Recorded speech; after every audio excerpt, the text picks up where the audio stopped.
এখন পর্যন্ত নির্বাচন আয়োজনে নির্বাচন কমিশনের পদক্ষেপ ইতিবাচক থাকলেও কিছু বিষয়ে থেকে গেছে প্রশ্ন, যার মধ্যে আছে একটি দলের প্রতি পক্ষপাতমূলক আচরণ। এছাড়া প্রশ্ন আছে বিদেশি পর্যবেক্ষকদের থাকা খাওয়ার খরচ বহনের বিষয়টি। তবে নির্বাচন সুষ্ঠু অবাধ করতে প্রশাসন ও পুলিশকে নিরপেক্ষ ভূমিকা পালনের আহ্বান বিশ্লেষকদের।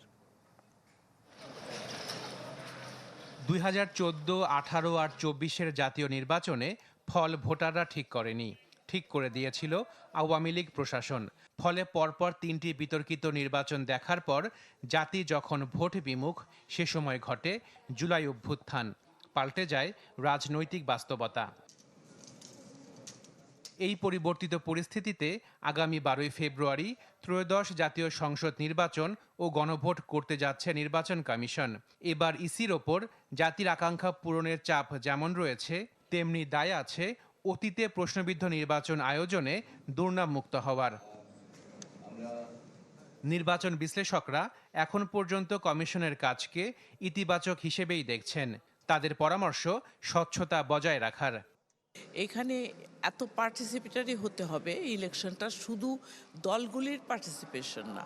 আমি মনে করি এখানে সব স্টেক হোল্ডারের পার্টিসিপেশন এবং উইথ কোঅপারেশন, এই দুটো জিনিস, এবং উইথ ট্রান্সপারেন্সিটা এখন খুব দরকার। একটু ট্রান্সপারেন্ট না হলে লোকের মনে নানান রকম সন্দেহ যোগে।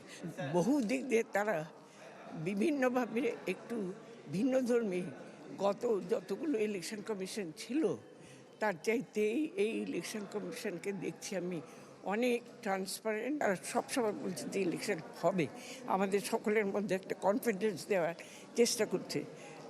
দিস ইজ অলসো খুবই একটা উৎসাহজনক। আগামী নির্বাচন পর্যবেক্ষণ করবে আন্তর্জাতিক বিভিন্ন সংস্থার পর্যবেক্ষকরা। তাদের থাকা খাওয়ার খরচ বহন করবে নির্বাচন কমিশন। এই সিদ্ধান্তে স্বার্থের দ্বন্দ্ব দেখছেন ট্রান্সপারেন্সি ইন্টারন্যাশনাল বাংলাদেশের নির্বাহী পরিচালক। নতুন বাংলাদেশ গড়তে এলো জুলফিকার স্টিল।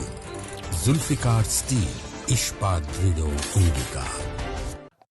অনেক প্রশ্ন আছে, অনেক অবস্থান নির্বাচন কমিশন শুরু থেকে একাধিকবার নিয়েছে, যেটি কোনো বিশেষ দলের বা পক্ষের প্রতিপক্ষপাতিত্বের বিষয় ছিল। এই ধরনের প্রশ্ন আছে।